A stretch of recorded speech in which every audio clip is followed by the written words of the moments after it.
पौधा ऐसा है कि उसको जब भी शादी हुई तभी लगाया था। हाँ। वो अभी तक है। हाँ। और उसके पौधे हम दूसरे लोगों को देते हैं, हाँ। ताकि उसी में से वो ग्रोथ बढ़ती को। 39 ईयर्स का पेड़ है। हाँ है। ओह वाह। और सभी मेरे बच्चों का जब भी जन्म हुआ, बड़ी वाली का, छोटी वाली का, हम इस घर में करते ना। बहुत प्लानिंग होना चाहिए एक्चुअल में।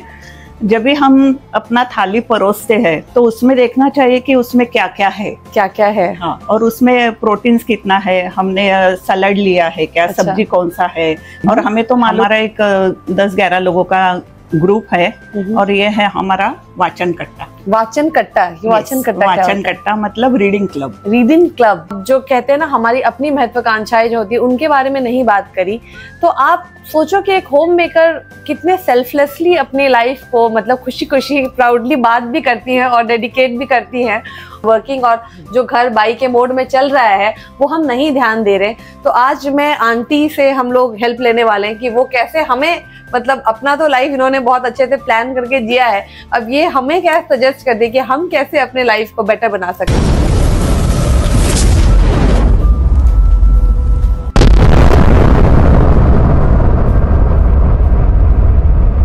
नमस्ते, स्वागत है आप सबका मेरे चैनल अनहर्ड टेल्स में एक बार और। आपको समझ में तो आ ही रहा होगा कि ये मंथ काफी स्पेशल है, मार्च का महीना, जब हम सब इंटरनेशनली वुमेन्स को सडनली एक अटेंशन देने लगते हैं। हम बात करने लगते हैं वुमेन्स के सक्सेस के बारे में, उनकी जर्नी के बारे में। और ज़्यादातर आप अगर कहीं पे भी वीडियोस देखिए, कोई भी फोरम में जाइए, बात सिर्फ और सिर्फ सक्सेसफुल वुमन की होती है। सक्सेस की डेफिनेशन अब सबकी परिभाषा अलग होती है। लोग जनरली इन जनरल एंटरप्रेन्योर्स की सक्सेस जर्नी को कवर करते हैं, या फिर जिन्होंने बिजनेस को काफ़ी आगे लेकर गए हों, या फिर कॉर्पोरेट में जो वुमेन्स है उनके सक्सेस की जर्नी के बारे में काफ़ी बातें चलती है। पर शायद हम कभी ना कभी उन लोगों को क्रेडिट देना भूल जाते हैं जिसकी वजह से शायद आज मैं यहाँ बैठी हूँ। आज मैं अगर यहाँ बैठी हूँ तो उसका क्रेडिट सिर्फ और सिर्फ, ज़्यादा से ज़्यादा क्रेडिट मानती हूँ कि इस जर्नी में बहुत लोगों का सहारा लगता है, मेन वुमेन सबका, पर सबसे ज़्यादा श्रेय मेरी माँ का है, जिसकी वजह से आज मैं इस मुकाम पे पहुँची हूँ और आज यहाँ आपके सामने बैठी हूँ। अगर उन्होंने अपनी लाइफ पूरी अपने बच्चों पे डेडिकेट नहीं की होती तो शायद आज मैं यहाँ आप सबके सामने नहीं बैठी होती। तो आज का ये एपिसोड मैं डेडिकेट करूँगी हर उस माँ के लिए, हर उस होम मेकर के लिए जिसकी वजह से हम सभी सक्सेसफुल हैं। जो मैन होते हैं, it is being said in English कि behind every successful man there is a woman behind them. तो जो वुमेन जो वहाँ बिहाइंड होती हैं, आज मौका आ गया है कि उस वुमेन को हम सामने लेकर आए और उनकी जर्नी के बारे में हम सुने और बात करें, समझें कि उनकी क्या उनकी फीलिंग्स क्या रहती है जब वो एज ए होम मेकर घर पे रहते हैं, उनके पीछे उनके कितने एफर्ट लगते हैं। तो आज हम अपने चैनल पे स्वागत करेंगे हमारे गेस्ट अनु मारावार जी की, जो कि एक होम मेकर हैं। और आप धीरे धीरे खुद ही जान जाओगे कि कितनी सक्सेसफुल होम मेकर हैं वो। तो अनु जी, मैं सबसे पहली चीज जो मैं आपसे पूछना चाहूंगी वो ये जानना चाहूंगी कि आपके जीवन में माइलस्टोन्स कौन कौन से आपने पूरे किए हैं अभी तक? मेरे जीवन में पहला माइलस्टोन तो शादी था। शादी था। और शादी करके जब मैं ससुराल आ गई तो मेरी जिम्मेदारियां नेचुरली बढ़ गई। मतलब घर को संभालना, और उसके बाद बच्चे हो गए, बच्चों को संभालना, उनको अच्छी शिक्षा देना, उसके लिए जो भी एफर्ट्स है, उनको कहाँ एडमिशन लेनी है, क्या करनी है, वो सब उसके पीछे मैं लगी थी। मेरे हस्बैंड का जॉब बहुत बिजी था, उनका टूरिंग बहुत रहता था, लेकिन जब भी वो घर पे रहते थे, सैटरडे संडे रहता था, तो वो सब बच्चों को टाइम दे पाते थे तभी। उसके बाद बच्चे बड़े हो गए, उनकी जर्नी, एजुकेशन जर्नी बहुत अच्छी हो गई, जॉब लग गए अच्छे। उसके बाद दोनों की शादियां हो गई और अभी वो सक्सेसफुल है दोनों भी। और मुझे भी वो सब देख के खुशी मिलती है कि चलो हमारे बच्चे बड़े होके अच्छे सेटल हुए करके। उसके बाद अभी तो एक खुशी की बात है कि अभी मैं नानी बन गई। नानी ही बन गए, तो आपने वो भी अचीव कर लिया। बड़ा माइलस्टोन है। तो बहुत अच्छा लगा आपकी माइलस्टोन के बारे में जान के। और शायद जीवन में अगर आपने देखा तो इनकी माइलस्टोन अगर आप केयरफुली अगर आप सुन रहे हो तो शायद आपने देखा, इन्होंने शादी की बात करी, इन्होंने बच्चे होने की जिक्र करी, बच्चों को पढ़ा के एजुकेट करना इनका माइलस्टोन था, बच्चों की शादी करवाना इनका माइलस्टोन था, नानी बनना इनका माइलस्टोन था। बट कभी आपने सुना कि इन्होंने एजुकेशन के बारे में नहीं बात करी, इन्होंने पैशन के बारे में नहीं बात करी, इन्होंने अपनी जो कहते हैं ना हमारी अपनी महत्वाकांक्षाएं जो होती है उनके बारे में नहीं बात करी। तो आप सोचो कि एक होम मेकर कितने सेल्फलेसली अपनी लाइफ को मतलब खुशी खुशी प्राउडली बात भी करती हैं और डेडिकेट भी करती हैं। और आजकल वो प्रोस्पेक्ट काफ़ी चेंज हो गया है, अब हम अपने आप को भी काफ़ी प्रायोरिटाइज करते हैं। तो इसके पहले आंटी मैं ये भी आपसे जानना चाहूँगी कि आप ये बताओ कि जब आप ये जर्नी जी रहे थे, जब आप ये माइलस्टोन्स के तरफ धीरे धीरे बढ़ रहे थे, तो आपका जो दिनचर्या होता था वो कैसा होता था, रूटीन क्या थी आपकी तब? एक तो सबसे पहली बात यह है कि मुझे होम मेकर होने का बहुत गर्व है। यस और ये सबसे बड़ी बात है कि घर को अच्छी तरह संभालना।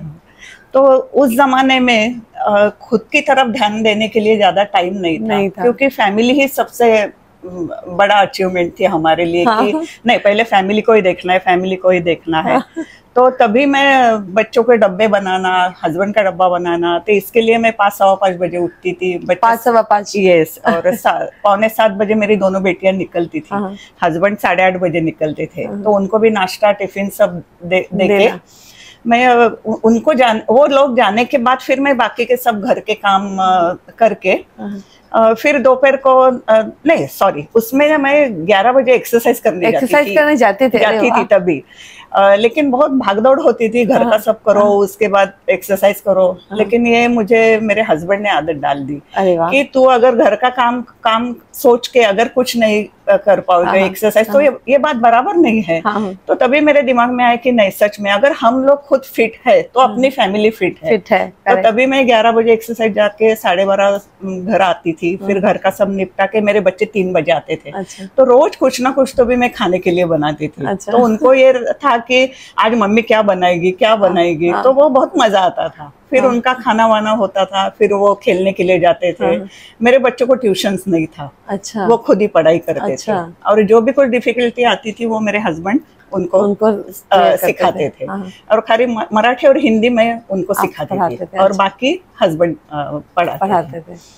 तो इस बात पे मैं आपने जैसे जो मेंशन किया मुझे बहुत अच्छा लगा आपका रूटीन अभी तक जान के। और ये बात बहुत अच्छी लगी कि आप अपने लिए टाइम निकाल कर आप एक्सरसाइज करती थी। और मैं ये शायद चाहूंगी कि आप ऑडियंस को, क्योंकि मुझे बहुत सारे लोग ऐसा पता है कि वो होम मेकर्स हैं और अपने हेल्थ के ऊपर बिल्कुल भी ध्यान नहीं देते। इनफैक्ट ब्रेकफास्ट भी अगर मुझे पता है ऑनेस्टली अगर आप देखो तो आप शायद ब्रेकफास्ट भी शायद लेट करती हैं, बच्चे चले जाते हैं तो 11-12 बजे करती हैं। तो आपको क्या लगता है वो चेंज होना चाहिए ना? ये तो बहुत ही इम्पोर्टेंट पॉइंट है क्योंकि हमें ब्रेकफास्ट जल्दी लेना चाहिए। क्योंकि बाकी सारे काम करके खाने में टाइम हो जाता है। और हमारी ऐसे उम्र में ऐसा होता है कि किसी को कुछ बीमारी है, किसी को कुछ है, तो उसके जो मेडिसिन है वो जल्दी लेने चाहिए। और अभी के रूटीन में मेरा ऐसा है ना, हाँ अभी के रूटीन में मेरा ऐसा है कि मैं सुबह जल्दी उठती हूँ। अभी भी आप सुबह जल्दी उठती? अभी भी सुबह जल्दी उठती हूँ 5-5 बजे। और खुद के लिए 1.5 घंटा निकालती हूँ। सुबह निकालते हैं। बाद में तो टाइम मिलता है लेकिन एक्सरसाइज मेडिटेशन ये सब सुबह जितना अच्छा होता है ना वो बाद में नहीं हो पाता है। और अभी जिम्मेदारियां अलग हो गई है। तभी टिफिन ये सब रहता था तो उसमें टाइम जाता था। अभी खाना बाद में बनाया तो भी चलता है मेरे लिए। तो अभी मेरी प्रायोरिटीज वैसी है। और जब भी दोपहर को टाइम मुझे मिलता है तो तभी मैं मेरी हॉबीज परस्यू करती हूँ। क्या होबीज हैं आंटी आपकी? मेरी बहुत सारी हॉबीज है। पेंटिंग है, क्राफ्ट है, ओरिगामी मुझे बहुत अच्छा लगता है। और ओरिगामी का इतना सारा कुछ बनाया कि मैंने सब लोगों को गिफ्ट दिया है। अरे वाह। एनवेलप बनाना, ग्रीटिंग कार्ड बनाना, फ्रेम्स बनाना। वाह। और अभी तो मैं पिचवाई आर्ट भी सीख गई। तो इसमें मुझे खुशी मिलती है। और अभी मुझे टाइम भी मिलता है। कीबोर्ड बजाती हूँ, बजाते हो, गाना गाते हो। हाँ, तो ये सब के लिए टाइम अभी मिलता है। तो ये बहुत अच्छी बात इन्होंने की। तो जो भी लोग सुबह मतलब पूजा करने और इसमें टाइम बिता देते हैं बहुत ज्यादा और ब्रेकफास्ट टाइम पे नहीं करते हैं तो प्लीज इनसे सीखिए कि कैसे आप बैलेंस ला सकते हैं। एज ए होम मेकर भी आप अपने टाइम को थोड़ा ट्विक कीजिए और समय पे नाश्ता कीजिए, समय पे आप एक्सरसाइज कीजिए ताकि आप फिट रहें।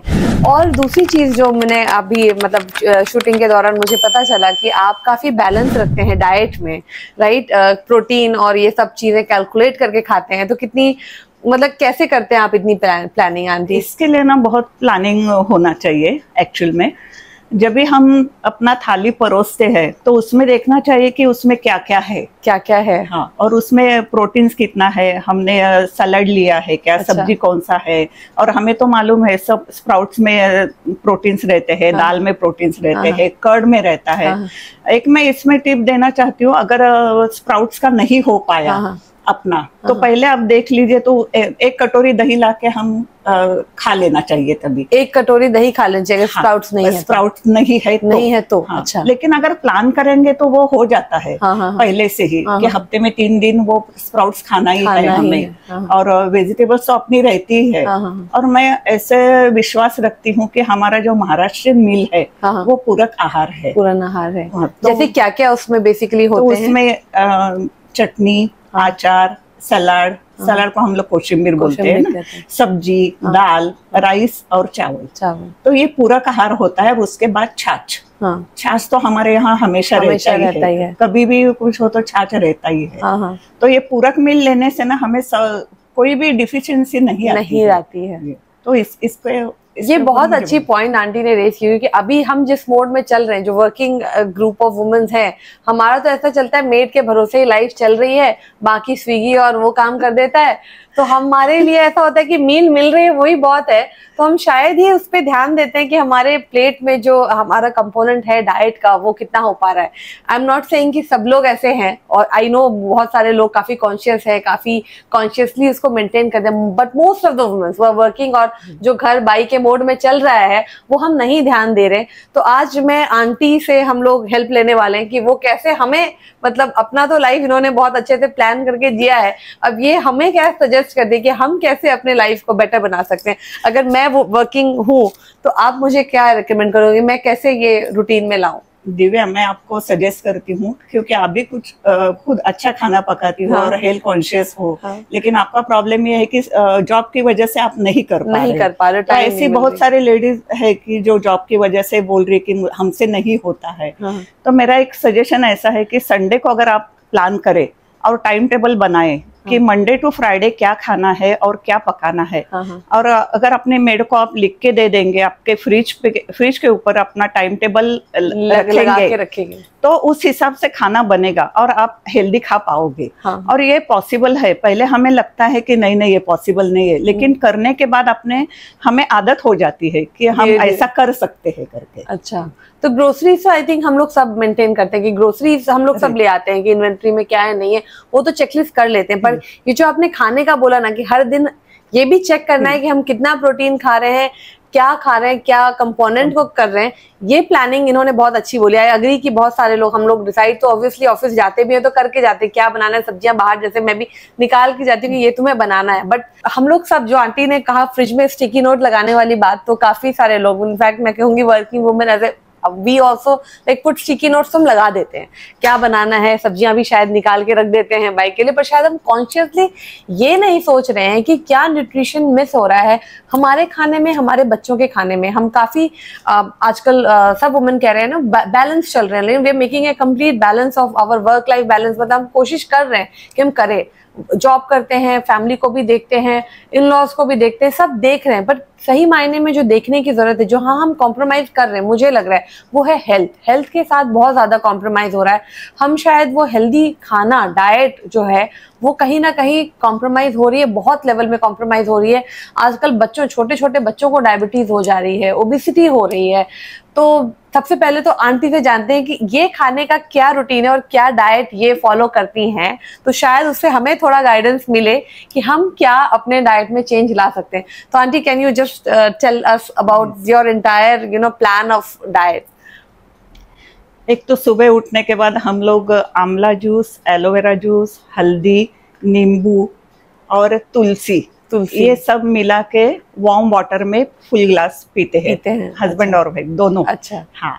उसके बाद खाने का जो हमारा है, हम नाश्ता नहीं करते, लेकिन सुबह चाय के साथ 3 बिस्किट, बादाम ये खा लेते हैं। अच्छा। उसके बाद खाना खाते समय हमारा स्टार्टिंग होता है ड्राई फ्रूट से ब्रेकफास्ट। तो उसमें सबसे पहले रहता है वॉलनट। ओके। तो वॉलनट खाने के बाद हम सलाद खाते हैं। अच्छा। सलाद के बाद फ्रूट रहता है। अच्छा। फ्रूट के बाद फिर हम खाना चालू करते करते हैं। तो खाने में तो मैंने आपको बताया कि सब चीज होनी चाहिए, मतलब महाराष्ट्रियन मील जो है वो उस हिसाब से। उसके बाद 4 बजे चाय पीना, चाय के साथ वैसा कुछ नहीं है, कभी लगेगा तो हल्का फुल्का खाते हैं या कोई फ्रूट भी खाते हैं। और फ्रूट के बारे में मैं ऐसा बताना चाहूंगी आपको कि सब फ्रूट्स खाने चाहिए, सारे फ्रूट। हम क्या करते हैं 4-5 फ्रूट जो है रेगुलर वही लाते हैं और वही खाते हैं, लेकिन सीजन के हिसाब से जो फ्रूट मार्केट में है वो सब अपने घर आने चाहिए और वो सब के सब हमें खाने ही चाहिए। और 5 बजे 5:30 बजे का टाइम फ्रूट खाने के लिए बहुत अच्छा है। अगर कुछ भी भूख लगती है तो फ्रूट्स खाए तो अच्छी बात है। और रात का जो मील है हमारा वो 7:30 या 7:45 बजे हो जाता है, क्योंकि हम लोग सोते हैं 10:30-11 बजे, तो तब तक जो खाया हुआ है वो सब हजम हो जाता है। तो मतलब 2-3 घंटे पहले यू मेक श्योर कि आपका लास्ट डिनर हो गया।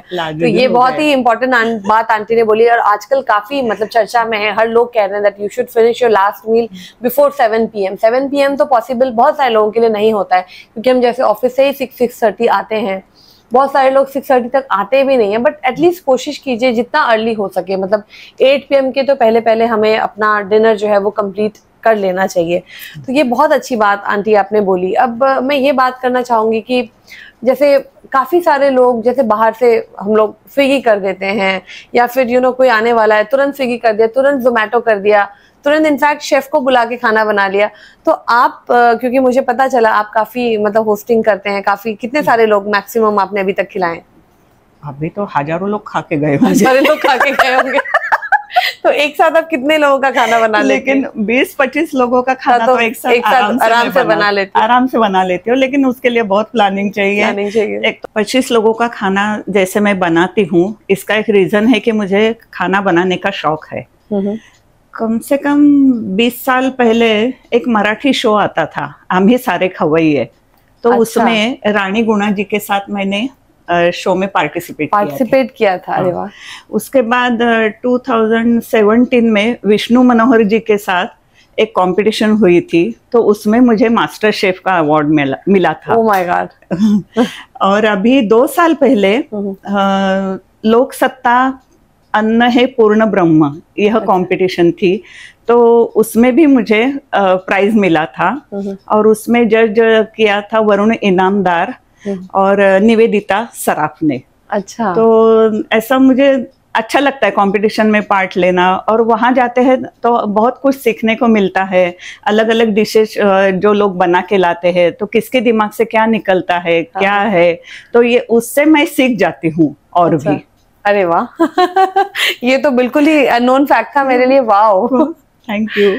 जो भी गेस्ट आते हैं उसमें वेज और नॉन वेज दोनों कॉम्बिनेशन। हाँ, दोनों कॉम्बिनेशन, और वो बहुत ही खतरनाक कॉम्बिनेशन होता है, क्योंकि समझ में नहीं आता कि क्या खिलाना। लाइक तो ये तो बात सही है, लेकिन जो भी नॉनवेज है उसकी जो ग्रेवियां रहती है वो तो हमें पहले ही बना के रख देते हैं, पहले से बना के रख लेते हैं। अगले दिन अगर वो बनाएंगे ना तो बहुत इजी होता है। नहीं तो उसी दिन सब करना है तो वो पॉसिबल नहीं होता है। तो दोनों टाइम का खाना मैं आसान बना सकती हूँ आसानी से। अच्छा।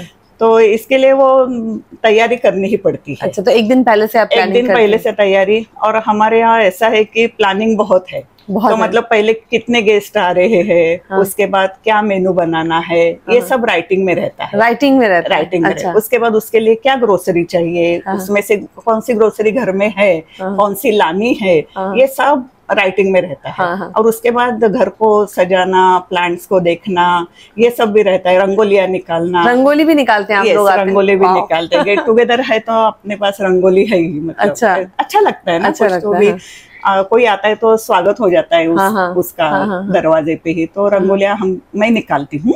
अच्छा। और आप सिखाते भी हो रंगोली बनाना? पहले सिखाती थी। अच्छा। अभी नहीं। लेकिन किसी को इंटरेस्ट है तो मैं इसे दिखा देती हूँ। आइडियाज क्या आता है ऐसे वो कर सकते हैं हम। और ये प्लानिंग के इसमें स्वीट जो है वो मैं नॉर्मली अगले दिन बना के रखती हूँ। स्वीट्स? हाँ, स्वीट्स भी आप घर पे बनाते हैं? हाँ, स्वीट भी मैं घर पे बनाती हूँ। तो वो एक डिश बन जाती है ना उस हिसाब से। और जो भी अपने काम हो गए उसको टिक करने का जो बैलेंस है वो सब। क्या आपको लगता है कि home makers are not good managers? अभी इनसे ज्यादा अच्छा मैनेजमेंट, ये कभी किसी मैनेजमेंट स्कूल में नहीं गए, किसी बिजनेस स्कूल में नहीं गए, इन्होंने कभी मैनेजमेंट सीखा नहीं, पर इन्होंने पूरा नरेट कर दिया कि ये कैसे घर चलाती हैं, कैसे प्लानिंग करती हैं। अभी इतना लाखों खर्चा कर रहे हैं सारे कॉर्पोरेट वाले अजाइल सीखने के लिए। हाँ, अजाइल फॉलो करते हैं, स्क्रम मीटिंग्स करते हैं, और हम करते क्या हैं? यही तो करते हैं जो एज ए होम मेकर सालों से सदियों से हमारी माँ करती आ रही हैं, और वही हम पैसे डाल डाल के सीख रहे हैं। तो अपने घर पे ही सीखना शुरू करो, तो काफी सारी चीजें आप मैनेजमेंट के सारे स्किल सेट आप घर से ही सीख लोगे। मेरी और एक बात रह गई बोलने की, मुझे ऐसा बोलना था कि ये सब जो पार्टियां होती है, हाँ। उसके बाद लास्ट में मेरे यहाँ वीडे का पान होता है। पान होता है? और वो भी मैं घर में बनाती हूँ। पान भी आप घर पे बनाते हो? घर पे बनाती हूँ। मुझे आप कब बुला रहे हो? इनविटेशन दे दो भाई, मैं यहाँ बिल्कुल खाना, और मुझे भी ऐसा वेलकम चाहिए, तो मैं आंटी से मतलब जरूर आना, वो बिल्कुल इनविटेशन लेके जाऊंगी आज तो बिल्कुल, कि मुझे भी आना है खाने के लिए। वैसे और वो पान जो बनाते हैं ना, तो सबको इतना अच्छा लगता है ना, तो कोई भी आता है तो बोलते हैं तू पान बनाना। हाँ। ऐसे मतलब फरमाइश रहती है लोगों की, फरमाइश रहती है कि पान बनाना घर पे। तो सारा पान का मटेरियल भी आप घर पे है? घर पे है, घर पे है। अरे वाह, क्या बात है। तो आप सोचो कि कितना पीआई प्लानिंग जो हम कहते हैं, वो सब पीआई प्लानिंग ये खुद से घर पे सब कर लेती हूँ, सब एग्जीक्यूट भी कर देती हैं, और चेकलिस्ट वो मेंटेन भी कर लेती हैं। तो आप मतलब, अब मैं ये आंटी ये कहना चाहूंगी कि आप वुमेन्स को as on, because we are on a womens day show, तो आप क्या सजेशन देना चाहोगे होम मेकर्स को? आप क्या बोलना चाहोगे? कोई बात जो आप उनके साथ शेयर करना चाहोगे? एक तो पहले मैंने बताया था कि खुद के लिए टाइम निकालना, हाँ। और वो मतलब अपनी हेल्थ अगर अच्छी है तो अपनी फैमिली अच्छी है, तो ये सबसे बड़ी बात मुझे लगती है। और अब इसके साथ मैं और भी वैल्यूज ऐड करना चाहती हूँ, जैसे कि अभी त्योहार जो होते हैं, तो ये जो त्योहार है, ये अगर हम घर में करेंगे तो ही हमारे बच्चों को मालूम होंगे। अगर हम ऐसा बोलेंगे कि अभी मुझसे नहीं होता है, मैं नहीं करूंगी, तो ऐसा मत कीजिए, क्योंकि अगर हम घर में वो माहौल भी बन जाता है, बच्चों को अच्छा लगता है। और अभी हमारे ऐसा हो गया ना कि मैं सब त्योहार करती हूँ, तो मेरे बच्चों को भी मालूम है, दोनों को, हाँ। और वो भी दोनों जॉब करती है, हाँ। लेकिन फिर भी उनको जितना पॉसिबल है उसमें वो कर लेती है। और अगर आपको कुछ हॉबी है तो उस हॉबी को जारी रखने के लिए खुद के लिए टाइम निकालिए, चाहे सैटरडे संडे 1 घंटा निकालिए, लेकिन जरूर कीजिए। तो मतलब आपका कहना है कि ये जो हॉबीज आप करती हैं, ये आपको अभी जैसे आपके बच्चे बाहर चले गए, तो अभी आपको क्या लगता है कि ये हॉबीज ही आपको मदद करती है? मतलब क्या करते हो आप अभी? मेरा माइंड कभी खाली रहता ही नहीं है। आपका माइंड कभी खाली नहीं रहता, मतलब ऑलवेज आगे क्या करना है, और ये दिमाग में इतना कुछ रहता है ना कि वो चालू ही रहता है। अच्छा। और मेरे हस्बैंड भी वैसे ही है। अच्छा। मतलब दोनों का हमारा बिल्कुल थिंकिंग लेवल बहुत सेम है। अच्छा। तो चालू रहता है हमारा कुछ ना कुछ, तो अच्छा। अभी ये करना है, अभी वो करना है, और वो उससे ना अच्छा लगता है कि हम एक्टिव भी रहते हैं। और हमारे अभी क्या सिंगिंग ग्रुप बन गए हैं। सिंगिंग ग्रुप बन गए? हाँ, तो उसके लिए मंथली सिंगिंग रहता है, तो फिर गाना प्रिपेयर करना पड़ता है। तो वो भी एक मोटिवेशन रहता है कि चलो अगले महीने में कौन सा गाना आने वाला है, कौन सा गाना तैयार करना है। तो ये भी एक आर्ट है, शौक है, और उसमें भी ऐड हो गया। अच्छा। मैं और एक बात बताना चाहती हूँ, हमारा एक 10-11 लोगों का ग्रुप है, और ये है हमारा वाचन कट्टा। वाचन कट्टा मतलब रीडिंग क्लब। Reading club. तो उसमें हम अलग अलग प्रोग्राम करते हैं। तो अभी हमारा अगला प्रोग्राम ऐसा है कि आजकल के बच्चे बहुत सारे टीवी देखने में, मोबाइल देखते हैं, टीवी देखते हैं। तो उसके हिसाब से हमने ऐसा सोचा है कि हमारा नीलकंठ ग्रीन्स में जो गजीबो का एरिया है, वहाँ हम सब बच्चों को, बड़ों को, सब एज ग्रुप्स को बुलाएंगे, और उनको बोलेंगे कि हर एक कोई अपना अपना बुक लेके आए, जो आपको जो पसंद है वो। किसी को पेंटिंग करना है तो वो पेंटिंग भी कर सकता है, किसी को बजाना है तो कोई बजा सकता है, किसी को पढ़ना है तो वो पढ़ सकता है, ताकि टीवी और मोबाइल से दूर होके इस एटमॉस्फेयर में आके अच्छा टाइम बिता सके। वाह। और दूसरी एक बात ऐसी है कि हम दोनों को, मुझे और मेरे हस्बैंड को पौधों का बहुत शौक है। पौधों का बहुत शौक है। तो जब भी हमारी शादी हुई तभी हमने एक पौधा लगाया। अभी 39 इयर्स हो गए हैं वो, तो वो पौधा अभी भी हमारे घर में है। और इसमें से जो प्लांट्स ग्रो होते हैं उसके भी हम अलग पौधे बना के लोगों को गिफ्ट करते हैं। और जैसे कि मेरी बड़ी बेटी की शादी हुई तभी हमने पौधा लगाया, दूसरी बेटी की शादी हुई तभी लगाया, और उत्तम सोसाइटी से हम नीलकंठ में आए तभी पौधा लगाया। तो वो वैसे सब पौधे, मतलब सारे माइलस्टोन पे आप पौधे भी लगाते गए हैं हम, और वो अभी भी है हमारे पास। हाँ, मतलब बहुत लोगों के यहाँ कैसे लगाते हैं और उनको नहीं देखा जाए तो वो मुरझा जाते हैं, लेकिन हमारे यहाँ सब अच्छी तरह ग्रो होते हैं। अगर आप उसके रूट्स देखेंगे तो आपको पता चलेगा कि वो कितने साल पुराने हैं। तो ये और एक टाइप का मेडिटेशन है। पौधों का काम करना, उसमें टाइम बिताना, तो इसमें वो हम दोनों एंजॉय करते हैं। तो गार्डनिंग का आप कब समय दे पाते हैं? रोज देते हैं, वीकली? रोज नहीं देते, 8-15 दिन में उसका सफाई करना, कट करना, ये सब करते हैं। और हस्बैंड को शौक है तो वो आजकल ज्यादा ध्यान दे रहे हैं उसकी तरफ। ये बहुत अच्छी बात है। और ये आप समझो कि ये बैठी हैं मुंबई में, जहाँ की घर का स्पेस ही मतलब काफी छोटा होता है, हमारे बालकनीज भी काफी छोटे हो, उसमें ये इतने पौधे उगा रहे हैं, ग्रीनरी रख रहे हैं घर के अंदर, इंडोर आउटडोर। तो आप बिल्कुल एक्सक्यूज नहीं दे सकते कि आप जो अलग शहरों में बैठे हैं जहां आपको ज्यादा स्पेस मिलता है, गार्डनिंग तो वाकई में करना ही करना चाहिए। उससे काफी आप, मेरा मानना है कि आप नेचर से काफी कनेक्ट करते हो, क्योंकि बचपन में मुझे भी काफी शौक था, मैंने आलू भी उगाए हैं। वो बात अलग है कि उस आलू के पेड़ से 7-8 आलू निकले और मैंने ही खाए हैं, बट ठीक है, एटलीस्ट वो जो ग्रो करता है, ये सही बोला, जो वो ग्रो करता है ना, तो काफी खुशी और काफी मजा आता है। और मैं आपको थैंक यू कहना चाहती हूँ aunty, and we feel very proud to welcome such home makers, क्योंकि आपके वजह से ही सोसाइटी में इतने सारे अच्छे इंजीनियर, इतने सारे डॉक्टर्स, इतने सारे अलग अलग फील्ड्स में आज बच्चे जा रहे हैं। वो इसी तरह के डेडिकेटेड होम मेकर्स के वजह से जा रहे हैं, हम हेल्दी रह पा रहे हैं। तो huge round of applause for them. तो अगर आप मेरे ये वीडियो को देख रहे हैं तो प्लीज मेरे चैनल को यहाँ तक देखा है, तो मुझे आशा करती हूँ कि आपको ये वीडियो अच्छी लगी होगी अभी तक, इसीलिए आप शायद अभी तक ये वीडियो देख रहे हैं। तो प्लीज मेरे चैनल को लाइक, शेयर, सब्सक्राइब करना मत भूलना। साथ ही इस वीडियो को शेयर कीजिए, ज़्यादा से ज़्यादा उन लोगों के साथ शेयर कीजिए जो शायद अपने लिए टाइम नहीं निकालते, अपने लाइफ में इतने ज़्यादा बिजी हो गए हैं कि अपने पैशन को जगह नहीं देते, अपने हेल्थ को जगह नहीं देते। तो प्लीज़ अपने हेल्थ को तो सबसे पहले प्रायोरिटाइज कीजिए, साथ ही अपने लिए समय निकालिए, क्योंकि समय जो एक बार चला जाता है वो वापस नहीं आता। और साथ ही मैं एंड में ये भी बोलना चाहूँगी कि आप मुझे सजेस्ट भी कर सकते हैं कि नेक्स्ट टाइम आप किस तरह के और वीडियोस देखना चाहते हैं, किस तरह के और टॉपिक्स मैं लेकर आऊँ आपके लिए, या फिर किस तरह के और गेस्ट चाहिए आपको, किस टाइप के। आप गेस्ट के रिकमेंडेशंस, टॉपिक के रिकमेंडेशंस मेरे कमेंट सेक्शन में मुझे कमेंट करके बता सकते हो। साथ ही मेरे सारे सोशल मीडिया के हैंडल्स मेरे डिस्क्रिप्शन बॉक्स में है, you can go and subscribe and follow to my Instagram handle, और मुझे DM भी कर सकते हो अगर आपके दिमाग में कोई भी ऐसी यूनिक टॉपिक है या कोई भी ऐसी अलग बात है, गेस्ट है, आप उसमें मुझे कमेंट करके बताइए। और मैं ये मानती हूँ कि मैं खुद ग्रो कर रही हूँ, तो आपके सजेशंस हमेशा हमेशा हमेशा अप्रिशिएटेड है। तो आप सजेस्ट कीजिए, मैं वैसे ही ग्रो करूँगी जैसे आप चाहते हैं ग्रो करना। Thank you so much for